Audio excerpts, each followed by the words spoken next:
મિત્રો જય ભીમ। હું રાહુલ પરમાર, અધ્યક્ષ ભારતીય દલિત પંથ ગુજરાત પ્રદેશ। ગઈકાલે રાજકોટમાં ભાવેશ વાણવીની જે સામાજિક કાર્યકર હતા તેમની જાહેરમાં હત્યા કરી દેવામાં આવી। તેમના હત્યારાઓને પોલીસવાળા તાત્કાલિક ધોરણે પકડતા ન હતા, તે માટે પરિવાર અને રાજકોટ શહેરના આગેવાનોએ આંદોલનનો માર્ગ અપનાવવો પડ્યો।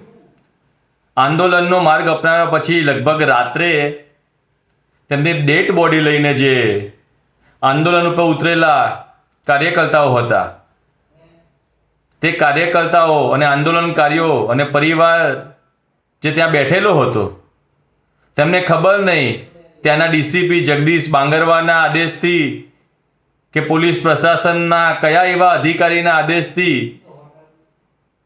લાઠીચાર્જ કરવામાં આવ્યો, આંદોલનકારીઓ ઉપર ધક્કાધુક્કી કરવામાં આવી, આંદોલનકારીઓને મારવામાં આવ્યા તેવા વિડીયો ગઈકાલે રાત્રે વાયરલ થયા।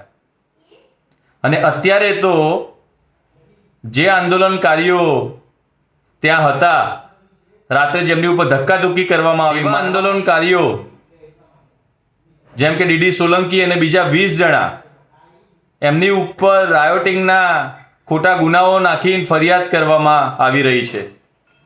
અત્યારે જ મને માહિતી મળી તેમ ડીડી સોલંકી હોસ્પિટલમાં એમની તબિયત લથડતા દાખલ કર્યા છે અને હોસ્પિટલની બહાર તો પોલીસ પ્રશાસન તેમને એરેસ્ટ કરવા માટે ઊભી છે।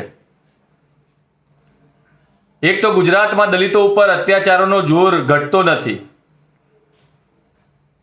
હર્ષ સંઘવી જ્યારે અને ત્યારે કહે છે કે ગુજરાતમાં લુખ્ખા તત્વો હશે તેમને ચલાવી લેવામાં નહીં આવે, પોલીસવાળા કડક કાર્યવાહી કરશે, અને આવામાં દલિતો ઉપર જ્યારે અત્યાચાર થાય ત્યારે એ પોલીસવાળા આરોપીઓને પકડવાના બદલે દલિતો ઉપર જ દમન કરી રહ્યા છે। હું ગુજરાતની સરકારને કહેવા માંગીશ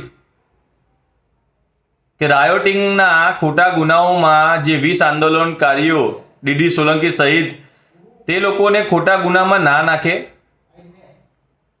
જે પર આરોપીઓ હતા, જે આરોપીઓ પકડાઈ ગયા છે અને જે આરોપીઓ પકડવાના કદાચ બાકી હોય તો એમની તાત્કાલિક ધોરણે ધરપકડ કરવામાં આવે। જો દલિત સમાજના આંદોલનકારીઓ ઉપર ધરપકડનો જોર આવી રીતે ચાલુ રહેશે અને ખોટા કેસો કરવામાં આવશે તો ગુજરાતનો દલિત સમાજ સાંખી નહીં લે। અને જો આવનારા દિવસોમાં રોડ ઉપર ઉતરવું હશે તો એના માટે પણ ગુજરાતનો દલિત સમાજ તૈયાર છે।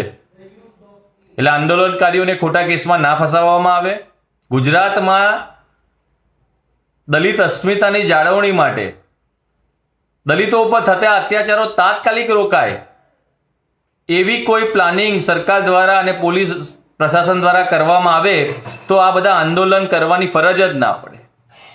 દલિતો ઉપર અત્યાચારના વધતા જાય છે એટલે આંદોલનકારીઓને રોડ પર ઉતરવું પડે છે ને। જો અત્યાચારનો જોર વધે જ નહીં તો આંદોલનની કોઈ શક્યતા જ નથી હોતી। અને જો ભવિષ્યમાં ગુજરાતમાં દલિતો ઉપર અત્યાચારો રોકવામાં નહીં આવ્યા તો દલિત સમાજ કોઈ મોટા આંદોલનના માર્ગે નીકળશે તો તેની સંપૂર્ણ જવાબદારી ગુજરાતના પોલીસ પ્રશાસન અને ગુજરાતની સરકારની રહેશે। જય ભીમ, જય ભારત।